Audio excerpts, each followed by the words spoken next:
Fiqurlar arasında qanuna uyğun tapmalıyıq və sual işarəsinə uyğun gələn fiqur tapmalıyıq. Burada fiqurun tərəflərin sayına uyğun ədədləri yazıb, ondan arasında əlaqəni tapmağa çalışmalıyıq. Birincisi 4 tərəfi var, ikincisinin 8 və bunlardan alınıb 6. Növbəti şəkildə deməli 9 tərəfi var. İçəridəki fiqurun 7 tərəfi var və sağda 8-dir. Artıq qanunu görə bilirik. 6, 4, 5, deməli 7 və 5. Görürük ki, ədəd ortasına bərabərdir. 4 üstəgəl 8 bölü 2, 6-dır. Birinci fiqurda sağdakında 9 üstəgəl 7 bölü 2, 8-ə bərabərdir.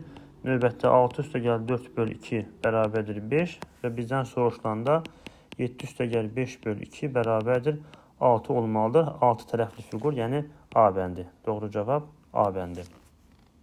Ədədlər arasında qanuna uyğun tapmalıyıq. Burada 29 və 15 nisbətən böyük rəqəmlərdir, ədədlərdir. Ona görə onların cəminə baxırıq.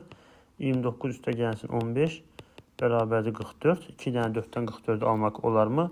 Yanaşı yazsaq alınar. İkincini yoxlayaq. 36 üstəgəlsin 17 bərabərdir alınır 53. Deməli, yuxarıdakı rəqəmlərdə bu 53-ün rəqəmlərdir. Üçüncü şəkildə 37 üstəgəlsin 54 bərabərdir 91 alınır. Sonuncu şəkildə isə 48 üstəgəlsin 27 bərabərdir 75-dir. 5 burada var. Sual işarəsi yenə 7 olmalıdır. Doğru cavab D bəndi. Vüsal xəyaldan 6 yaş böyükdür. 7 ildən sonra onların yaşları cəmi 38 olacaq. Vüsalın indi neçə yaşı var? Vüsal onun yaşını tapmaq, ona görə Vüsal x yazaq və xəyaldan 6 yaş böyükdürsə, onda xəyalın yaşı x çıxılsın 6 olur.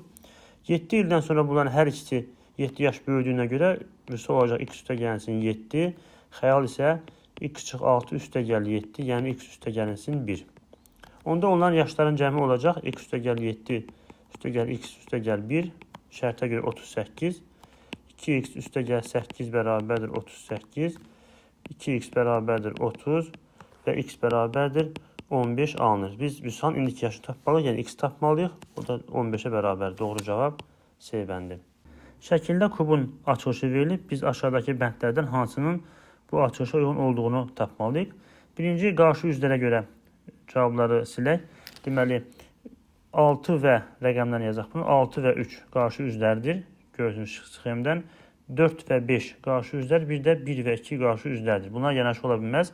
B bəndində 1 və 2 yanaşı verilib. Deməli, doğru cavab deyil. C bəndində isə 5 ilə 4 yanaşı verilib. Bu da ola bilməz. Qaldı A və D bəndi. A bəndi doğru cavab deyil. Çünki istiqamətlə göstərsək 6 və oradan sağ tərəfdə 4-dən sonra 2 var. Bəndlərdə isə 6-nın yuxarısı 4, 4-ün sağında isə 1 var. Orada 2 olmalıydı. Amma D bəndində hər üçü doğru yerdir. Çünki 4, 3, 1 istiqamətlər arıcılığa görə də uyğun gəlir. Doğru cavab D bəndi. 3 rəqəmli ədədin 2 rəqəm ədədə hasili verilib. Hərflərlə işarə olmuş rəqəmləri tapmalıyıq. X, Z və Y, K-nı. Deməli, burada 3-ü 5, 7 x-ə vurduqda alınır 1722. Buradan tapa bilərik x nəyə bərabər? Yəni 1722-ni 3-ə bölsək, x-i taparıq. Deməli, 17-də 3, 5 dəfə, 15, qaldı burada 2, 22-də 3, 7 dəfə, 21, qaldı 1 və 12-də 3, 4 dəfə. Deməli, son x rəqəmi 4-ə bərabərdir. Artıq vurmana yaza bilərik. Deməli, 574 vurulsun 34 olmalıdır. 1 vuraq. 4 vur 4, 16. 6 yazırıq 1 yadda. 4 vur 7, 28. 1 yadda 29. Onsuz da bu solda görünür həmin hissəsi. 2 yadda 4 vur 5, 22 yadda 22. Digəri 1722-dir. Və bunları cəmləsək alınacaq 6, 1, 5. Bunlar sol tərəfdə verilib. 2 üstəgəl 7, 9 və 1. Deməli, bizdə x oldu 4, üstə gəlsin. Z oldu 9, bunların cəmindən çıxmalıyıq. Y bərabərdir 2 və K bərabərdir 1. O da bərabərdir 13, çıxılsın 3, 10. Doğru cavab B bəndi. Verilmiş anaqramlardan hansı ilk sözün sonu ikincinin əvvəlidir? Deməli, avto arxasında 3 hərf olmalıdır və bu bir söz əmələ gətirir. Bu avtobus sözü daha uyğundur, çünki digər bu hərflərdən uyğun söz düzəltmək olmur. Avtobus yazaq və ikincini tapmağa çalışaq. Bu 3 hərfdən arxasına ay yazmaqla subay sözü düzəltmək olar. Subay. Deməli, buz və sub. Düzgün cavab C bəndi. Qubadan Bakıya neçə fərqli yolla getmək olar? Deməli, birinci Qubadan Xaçmaza gedilməlidir. Hər hansı bir yolla. Tutaq ki, birinci yolla getdik. Ondan sonra həmin yolla gəldikdən sonra 5 fərqli üsulla, yolla Xaçmazdan Bakıya getmək mümkündür. Deməli, Qubadan Xaçmaza olan 4 yolun hər birinin artıq 5 fərqli yol davam eləmək olar. 4 vur 5 bərabərdir 20 alınır. Doğru cavab A bəndi. Sual işarəsinə uyğun gələn şəkli tapmalıyıq. Burada birinci şəkildən görürük ki, şəklin sanki üfüqi xəttə görə güzgü formasında simmetrik formada bir şəkildir. Yəni yazının simmetrikidir. İkinci şəkildə yenə xətt çəksək, bir baxaq. V hərfinin simmetriki bütün bəndlərdə doğrudur. Ə hərfinin simmetriki təxmini çəkirəm, yazırıq bura. Deməli, Ə'nin simmetriki B bəndində və D bəndində doğru verilməyib. T'nin simmetriki isə A bəndində doğru verilməyib. C bəndində digərləri də doğrudur. Doğru cavab C bəndi. Cədvəldəki qanuna uyğunluğa görə ABC ədədlərini və onların cəmini tapmalıyıq. Burada 3 bucaqda baxanda görünür ki, ədədlər 3-ə vurulur. 3 bucaq olan sütunda. Onda A bərabərdir.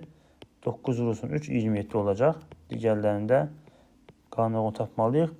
Deməli, sonucu dairə çeviri oluna baxsaq, kvadratdan yazıldığını görərik. Çünki 7-nin kvadratı 49-dur. 9-un da 81. Deməli, C bərabərdir. 4-ün kvadratı 16 olacaq. İkinci sütunda isə 4 bucaqlı olan sütunda 4-ə vurulub, üzərinə 1 gəlir. 4-dən 17 almaq üçün 4-ə vurulur və 1 gəlir. Eyni şey 9-a da ödənir. Onda B bərabərdir. 4 vur 7 üstə gəlsin 1 olacaq. Yəni 29. Bunların cəmini tapaq. 27 üstə gəl 16 üstə gəlsin 29. 7, 6, 13. 9 gəlsə 22. 2 yazırıq. 2 yadda. 2, 1, 3. Üstə gəl 2, 5. 2 də yadda.